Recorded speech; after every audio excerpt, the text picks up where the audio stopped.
Selam arkadaşlar, kanalıma hoş geldiniz. Bugün size muhteşem bir pasta tarifiyle geldim. Hep beraber öyle bir pasta yapacağız ki tadı damağınızda kalacak. Bu pasta bir Alman klasiği, yani Käsekuchen. Türkçesi yok zannedersem ama İngilizcesi de cheesecake. Gerçekten öyle güzel bir tarif ki mutlaka bence not edin, bir kenara köşeye yazın. Çünkü bu pastayı yedikten sonra kesinlikle pastanelerden bir daha asla cheesecake yemeyeceksiniz. Garanti veriyorum. Çok fazla konuşmayacağım. Fakat minicik bir şey daha belirtmek istiyorum. Eğer acil bir durumunuz var ise bütün tariflerimi videomun altındaki açıklama bölümüne yazıyorum. Oradan hemen tarif alıp siz de yapabilirsiniz. Ve hemen pandispanyası için, daha doğrusu dış yüzeyindeki hamuru için malzemelerimi veriyorum. Ardından da pastamın yapılışına başlıyorum. 1 adet yumurta, 1 adet kabartma tozu, 150 gram toz şeker, 300 gram un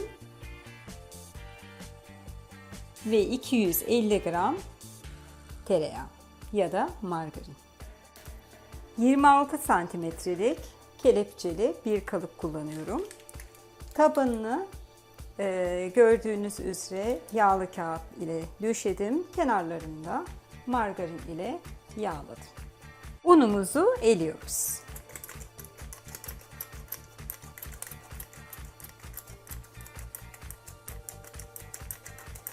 Tüm malzemelerimizi karıştırıyoruz.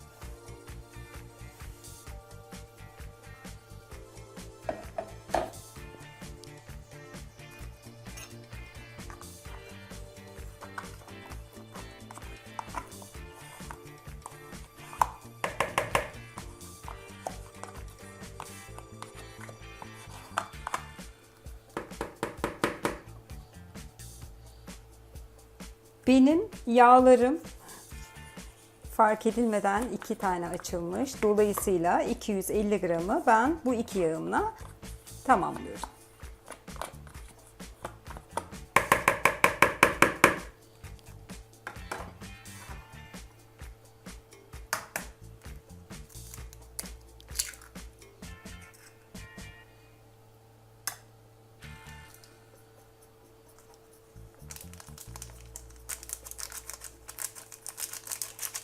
Ve tüm malzemelerimi karıştırmaya başlıyorum.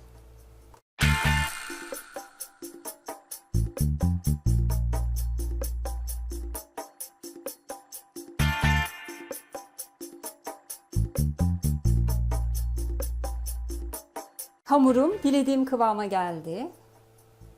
Şimdi normalde bunun hepsini sadece tek seferde pişirebilirim. Yani kalıbıma döktükten sonra normal cheesecake'ler gibi duvarlarını da şu şekilde sıvamak gerekiyor ve harcı onun içerisine dökmek gerekiyor. Fakat ben kendim şahsen daha fazla kremayı sevdiğim için sadece hamurun yarısını kullanacağım. Sadece tepsimin alt bölümüne ve çok hafif duvarlarına çıkıntı yapacağım. Diğer kalan hamurumu da acil misafirlerim için soğutucuya kaldıracağım. Yani siz dilerseniz o şekilde yapabilirsiniz. Dilerseniz benim gibi hazırda bulunsun derseniz soğutucumuza bu hamurun yarısını atabilirsiniz. Şimdi kalıbımın altına yerleştireceğim.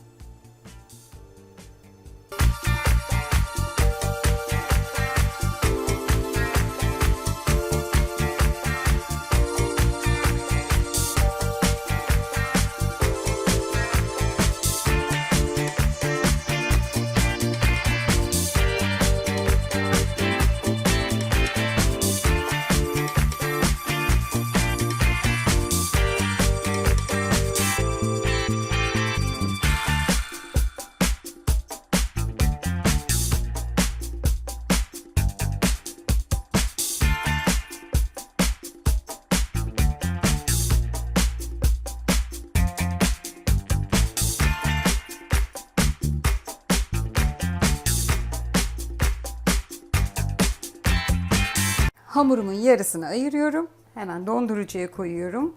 Bu benim için bir kurtarıcı olacak. Acil misafirim gelecek olursa hemen çıkarıp tekrar bununla pastamı yapıyorum. Evet, şimdi de iç dolgusu için iç kremasını hazırlıyoruz. Önce malzemelerimize göz atalım ve içerisine gelecek olan harcı hemen yapalım.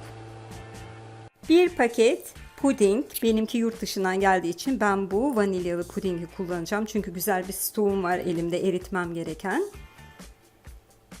Yarım su bardağı zeytinyağı, aslında sıvı yağ fakat ben zeytinyağı kullanıyorum. Ayrıca burada biraz pinti davrandım. Yarım su bardağından birazcık daha az kullanacağım. Bir limonun rendesi, 500 mg sütümüz var.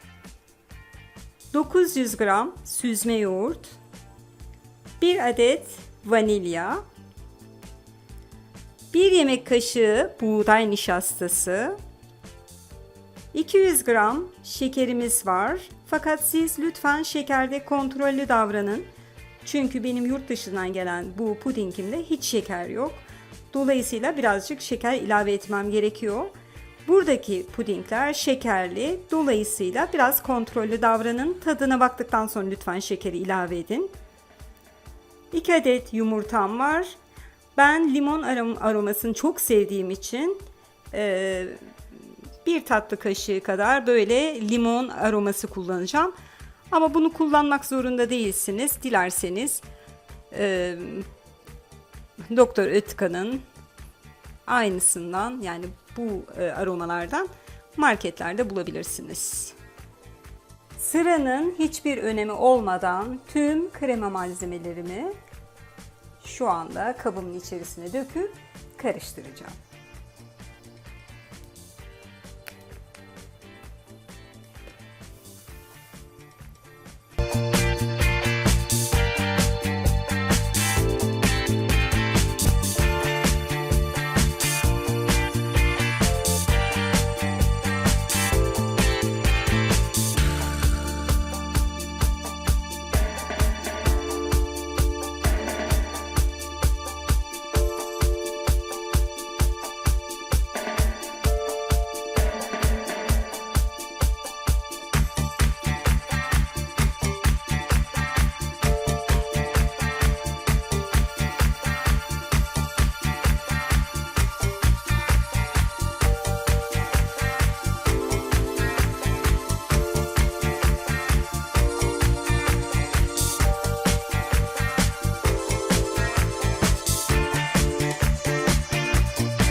Şöyle kremamı da size göstermek istiyorum. Oldukça sıvı bir karışım elde ettim.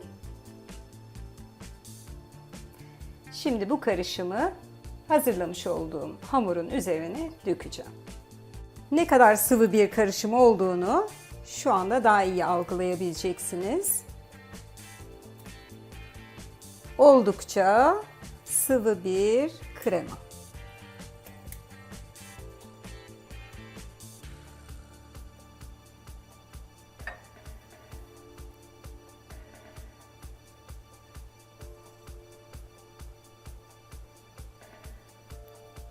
Evet. Pastam şimdi fırına girecek. 40-45 dakika pişmesi gerekiyor. Fakat bu arada kontrollü olup arada sırada bakmamız gerekiyor.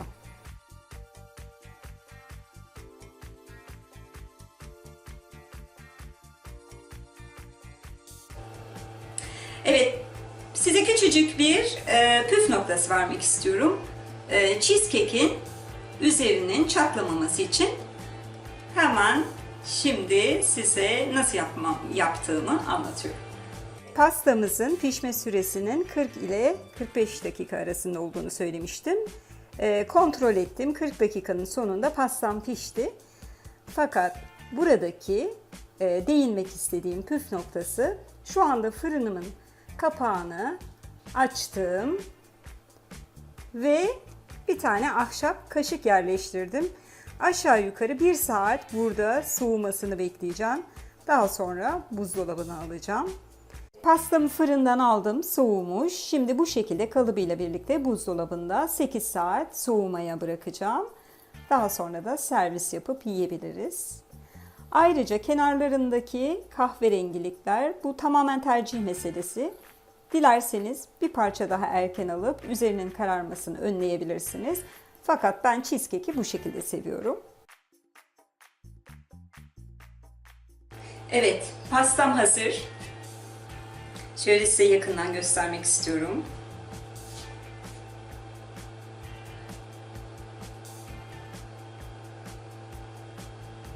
Muhteşem, gerçekten çok güzel. Şimdi de sizin için hemen yumuşaklığını test edip deneyeceğim. Kıvamına bakar mısınız?